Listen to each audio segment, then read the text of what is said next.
Before the union of England and Scotland, the map of Britain consisted of separate kingdoms, each with its own identity. By the late 16th century, Queen Elizabeth I ruled over a nation, preparing to enter an era of exploration and empire building. With explorers like Sir Francis Drake leading the way, England embarked on journeys to discover new lands. 16th century English towns were lively and prosperous, setting the stage for England's global exploration. English merchant ships carried goods and aspirations, seeking to dominate uncharted territory. Key treaties were signed by English traders, laying the foundations for the empire's expansion. In North America, the first colonies were founded, with settlers facing hardships and challenges. At the royal court, strategies for expanding the empire were discussed, focusing on acquiring new territories.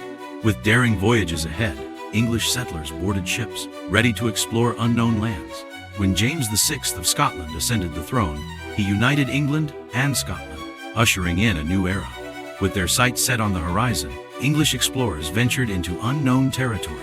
Companies like the East India Company expanded their reach, establishing powerful trading networks. Maps became more detailed, charting new lands and opening up opportunities for expansion. Ships docked at ports, sailors unloading goods and preparing for their next great expedition. Royal decrees were read aloud, shaping strategies and directing the empire's expansion. Settlers in the New World laid down the first foundations, building a lasting legacy for the empire. Early explorers like Sir Martin Frobisher donned their exploration gear and set off on daring voyages. British merchants gathered in foreign lands, negotiating trade deals to expand their reach. Colonies were defended against external threats, ensuring the safety of English territories. Sailors aboard British ships gazed out over unfamiliar coastlines, sensing the possibilities of discovery. A large map marked the first expansion of the British Empire. As territories grew and influence spread, the English crown officially claimed new territories in the New World, solidifying its imperial hold. A dramatic naval battle took place on the high seas, showcasing England's naval power. The first fortifications were built in newly established colonies, ensuring their security and growth. At the beginning of the 19th century, the British Empire expanded significantly, stretching across continents from North America to Asia and Africa. From above, the vast territories reflected the empire's remarkable growth.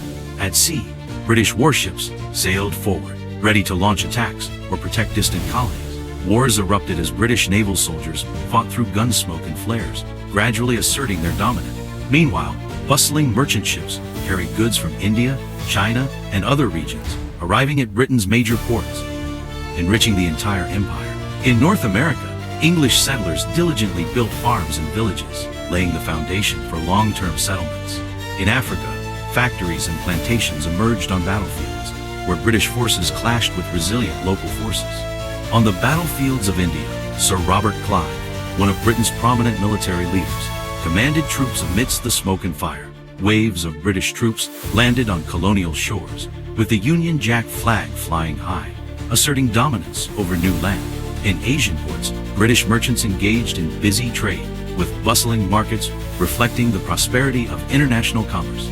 However, behind the scenes, fierce battles continued as British forces faced local resistance. Meanwhile, in the palaces of London, intense debates between British leaders shaped colonial strategies, driving the British Empire to expand further than ever before.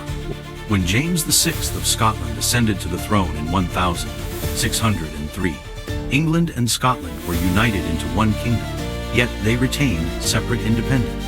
James aimed to establish and develop colonies through three main forms: royal colonies, charter colonies, and proprietary colonies. The royal colony system meant that the king ruled directly, typically through a governor appointed by the crown. In contrast, charter colonies had higher levels of self-government and were granted by trading companies. Proprietary colonies were businesses accountable to their shareholders, where the ruler did not live in the colony but appointed a governor and local council. By the late 17th century, Scotland made multiple attempts to establish its own colonies in order to compete with other European powers and secure economic advantages. However, all of these efforts ultimately ended in failure.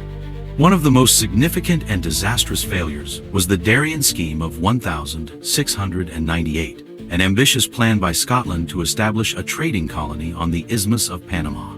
The goal was to create a strategic trading route that would benefit Scottish merchants and open up new markets for their goods. Despite high hopes and significant investments from the Scottish public, the colony faced numerous challenges, including disease, harsh conditions, and lack of support from neighboring colonies and European allies. The disastrous failure of this plan not only led to the collapse of the colony, but also plunged Scotland into a deep financial crisis, wiping out the savings of many Scottish investors. This economic disaster played a critical role in pushing Scotland towards the eventual political union with England. In 1707, England and Scotland formally united to create the Kingdom of Great Britain through the Acts of Union. This political alliance was driven by economic pressures, mutual defense interests, and the desire for stronger cooperation in colonial expansion. For Scotland, the Union promised economic stability and access to England's growing overseas empire, while for England, it ensured security in the north and the consolidation of the British Isles. This unification marked the beginning of a new era of imperial expansion as Britain focused on asserting its dominance across the globe. The period following the Union saw Britain engage in several military conflicts with European rivals, resulting in significant territorial acquisitions. Key regions like Newfoundland and Acadia in North America, as well as Gibraltar and Minorca in the Mediterranean, were ceded to Britain after successive wars. The establishment of naval dominance and the acquisition of these territories set the stage for Britain to become a preeminent global power by the 18th century. Throughout the 19th century, the British Empire not only consolidated its power in traditional colonies, but also expanded its influence into new areas, particularly in Asia, Africa, and the Pacific. This was a period in which Britain built not only a powerful military empire, but also excelled economically and culturally, establishing global dominance. Britain established a vast trade network, linking its colonies to the key production centers in Britain, creating a grand global economy. The industrial revolutions in Britain not only boosted the production of goods, but also transformed the social structure, shifting from agriculture to industry, allowing Britain to maintain its leading role in international trade. Industries such as textiles, steel, and coal mining generated enormous financial wealth, particularly from the colonies. After gaining control of India following the 1857 rebellion, Britain took advantage of the abundant resources like spices, cotton, and agricultural products from India, while expanding transportation networks, particularly the railway system, to serve economic and strategic goals. India was not only a vast consumer market, but also supplied raw materials for Britain's industries. With direct governance, Britain continued to exploit India's potential, turning it into the jewel in the crown of the empire, contributing significantly to the prosperity of the British Empire. In the 19th century, the rivalry between Britain and Russia in Central Asia became a struggle for influence. Britain was concerned about Russia's expansion, especially as Russia began to increase its presence in areas such as Afghanistan and Persia, prompting Britain to implement a series of military and diplomatic strategies to maintain control over India and surrounding regions. The relationship between the two empires in this arms race reflected the tense struggle for power and geopolitical interests in the Eurasian region. It was during this period that the British Empire developed into an empire on which the sun never sets, a term used to describe the vast expanse of British influence across continents.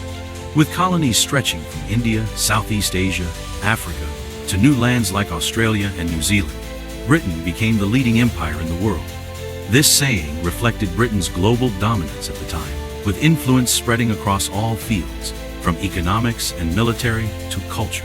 The British Empire not only controlled vast territories, but also had a deep influence on various civilizations, with British policies and laws being applied in many parts of the world. However, by the end of the 19th century, factors such as wars, the rise of other nations, and revolutions in the colonies gradually led to a decline in Britain's influence, especially after the end of World War I.